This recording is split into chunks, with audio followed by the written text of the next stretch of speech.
வணக்கம். மாலை முரசு செய்திகளை விரிவாக பார்ப்பதற்கு முன் தலைப்புச் செய்திகளை பார்க்கலாம். மத்திய நிதியமைச்சர் நிர்மலா சீதாராமன் தலைமையில் டெல்லியில் தொடங்கிய ஜிஎஸ்டி கவுன்சில் கூட்டம் 5, 12, 18, 28 என்று 4 அடுக்குகளாக உள்ள ஜிஎஸ்டி வரி விகிதத்தை 2 அடுக்காக குறைக்கப்பட உள்ளதாக தகவல்.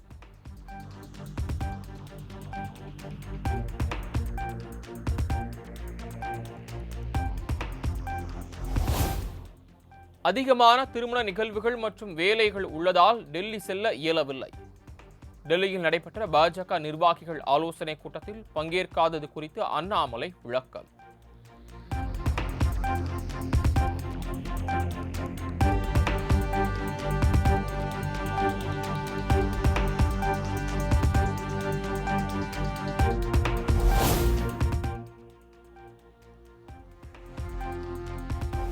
அதிமுக தொண்டர்களின் கருத்துக்களை பிரதிபலிக்கும் விதமாகவே செப்டம்பர் 5ஆம் தேதி மனம் திறந்து பேச உள்ளேன்.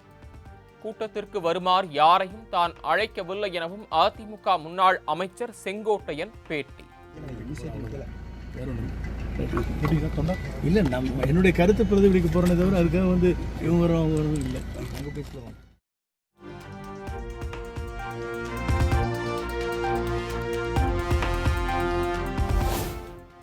தான் சசிகலாவை சந்தித்ததாக வெளியாகும் தகவலில் உண்மை இல்லை என முன்னாள் அமைச்சர் செங்கோட்டையன் விளக்கம். அனைத்து கேள்விகளுக்கும் நாளை மறுதினம் பதில் அளிப்பதாகவும் பேட்டி.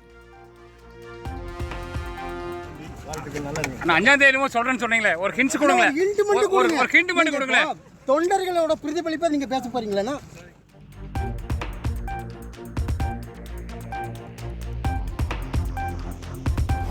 தைலாபுரத்தில் ராமதாஸ் தலைமையில் 22 பேர் கொண்ட பாமக நிர்வாக குழு கூட்டம் தொடங்கியது.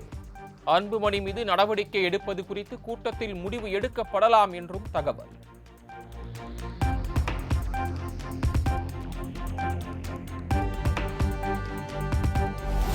அதிமுக நலன் கருதி செங்கோட்டையன் நல்ல முடிவு எடுப்பார்.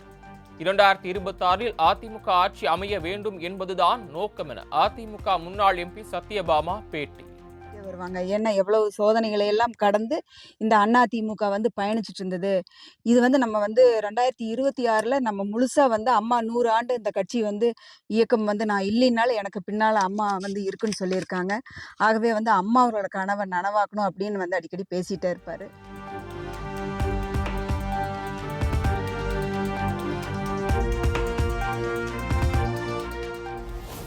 திமுக கூட்டணியை உடைக்க திரைமறைவில் பல நாடகங்கள் அரங்கேறிக் கொண்டிருக்கின்றன.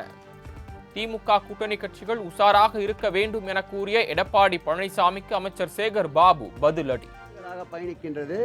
இந்த கூட்டணி சந்தித்த தேர்தலில் எல்லாம் வெற்றி வெற்றி வெற்றி என்ற ஒரு இலக்கை நோக்கித்தான் சென்றிருக்கின்றது.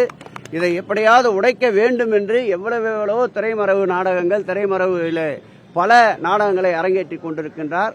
எதற்கும் மசியாததால் இப்படி ஒரு குற்றச்சாட்டை வைக்கின்றார். இது அரசியல் நாகரிகம் தவறிய குற்றச்சாட்டு என்பதை கண்டனத்தோடு தெரிவித்துக் கொள்கிறேன்.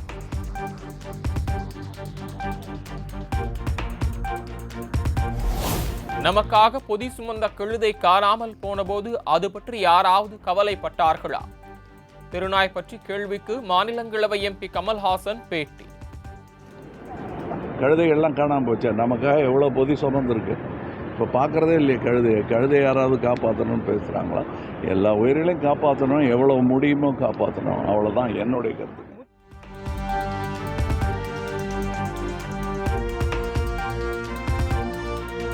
விநாயகர் சிலைகளை கரைக்க கட்டணங்கள் வசூலிக்கப்படாதது ஏன் என சென்னை மாநகராட்சிக்கு கேள்வி.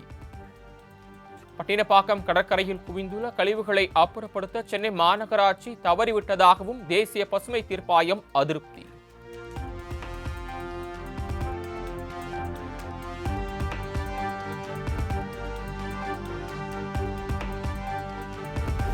ஜெர்மனி பயணத்தை முடித்துக் கொண்டு இங்கிலாந்து சென்றடைந்தார் முதலமைச்சர் மு.க. ஸ்டாலின்.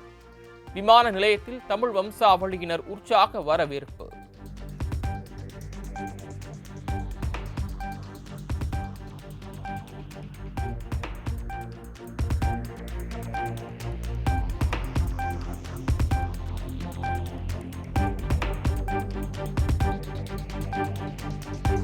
யுஜிசி அறிக்கையை திரும்பப் பெற வலியுறுத்தி சென்னை நுங்கம்பாக்கத்தில் இந்திய மாணவர் சங்கத்தினர் போராட்டம்.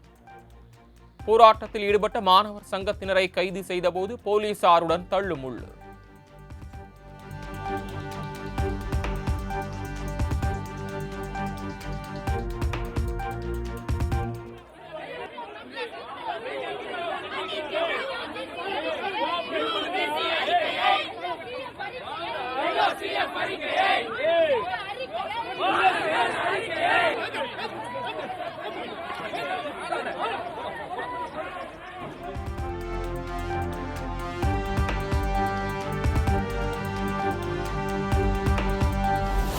பரவி வரும் இன்ஃப்ளூன்சா காய்ச்சலை கட்டுப்படுத்துவது தொடர்பாக சுகாதாரத்துறை செயலாளர் தலைமையில் ஆலோசனை.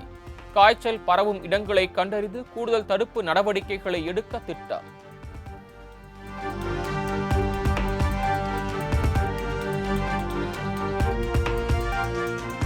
ஒருங்கிணைந்த தொழில்நுட்ப தேர்வில் ஐயா வைகுண்டர் உட்பட 2 கேள்விகளில் மொழிபெயர்ப்பில் நடந்த குளறுபடி குறித்து டிஎன்பிஎஸ்சி ஆலோசனை. கேள்விகளில் தவறு ஏற்பட்டால் வழக்கமாக வழங்கப்படும் முழு மதிப்பெண்களை இந்த முறையும் வழங்க திட்டம் என தகவல்.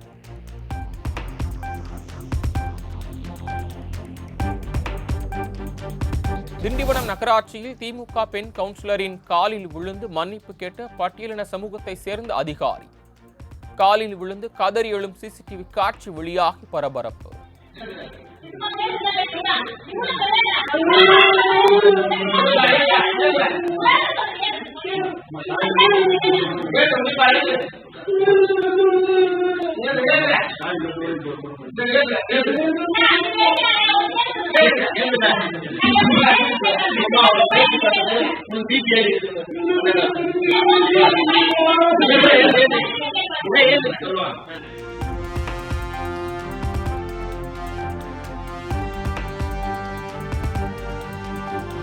செங்கல்பட்டு மாவட்டம் சிங்கப்பெருமாள் கோயில் அருகே கொள்ளை போன 140 சவரன் நகையில் 120 சவரன் நகைகள் மீட்பு.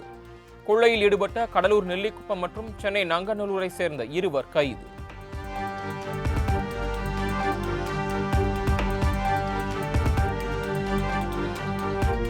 திருப்பூர் மாவட்டம் உடுமலை அருகே கிராம மக்கள் சாலை மறியல் போராட்டம். கோயிலில் வழிபாடு செய்ய அனுமதி வழங்க கோரி போராட்டத்தில் ஈடுபட்டதால் பரபரப்பு.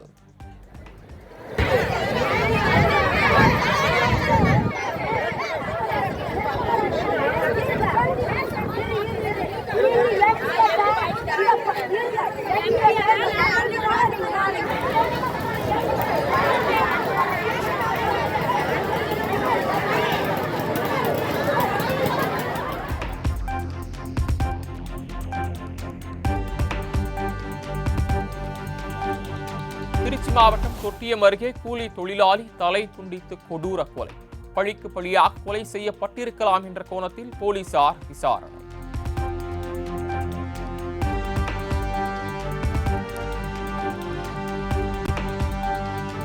ஸ்ரீகாந்த் உள்ளிட்ட நடிகர்களுக்கு போதைப் பொருள் விற்பனை செய்து வந்த பிரதீப்பின் கூட்டாளி மேத்யூ அதிரடி கைது. போதைப் பொருள் கொடுத்து பிரபலங்களை தனது தொழில் வளர்ச்சிக்கு பயன்படுத்தி வந்தது போலீஸ் விசாரணையில் அம்பலம்.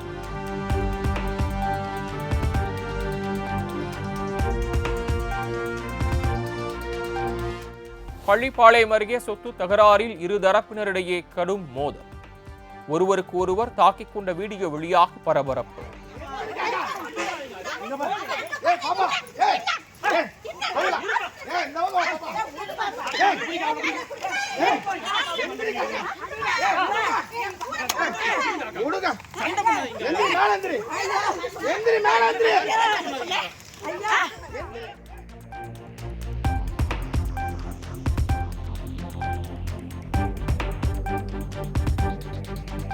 ராணிப்பேட்டை மாவட்டம் சோளிங்கர் அருகே ஏரியில் மூழ்கி 3 சிறுவர்கள் பரிதாப உயிரிழப்பு.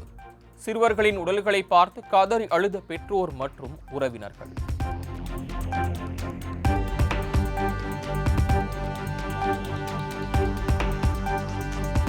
சிதம்பரத்தில் லாட்டரி சீட்டு விற்பனைக்கு துணை போனதாக டிஎஸ்பி, காவல் ஆய்வாளர் உட்பட 7 பேர் பணியிட மாற்றம். 7 பேரும் வேலூர் மாவட்டத்திற்கு பணியிட மாற்றம் செய்யப்பட்டு காத்திருப்போர் பட்டியலில் வைப்பு.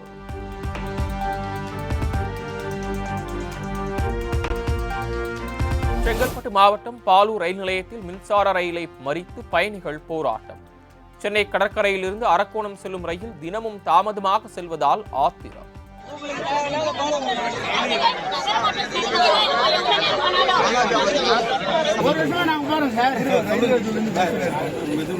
அதிகாரி வர சொல்லுங்க சார்.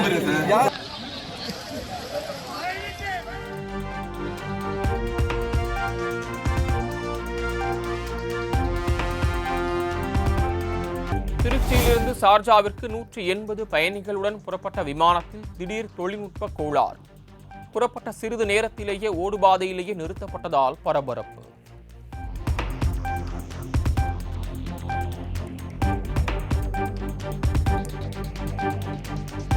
இரண்டாம் உலகப் போரில் ஜப்பானை வீழ்த்தியதை கொண்டாடும் விதமாக சீனாவில் பிரம்மாண்ட ராணுவ அணிவகுப்பு. அமெரிக்காவை மறைமுகமாக மிரட்டும் அணிவகுப்பில் ரஷ்ய அதிபர் புதின், வடகொரிய தலைவர் கிம் ஜாங் உன் பங்கேற்பு.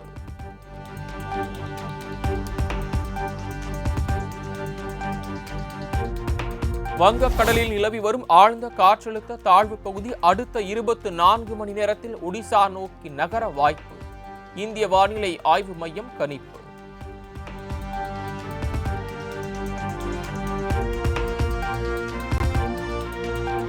சென்னையில் ஆபரண தங்கத்தின் விலை சவரனுக்கு 640 உயர்வு. ஒரு சவரன் தங்கத்தின் விலை 78,440க்கு விற்பனை.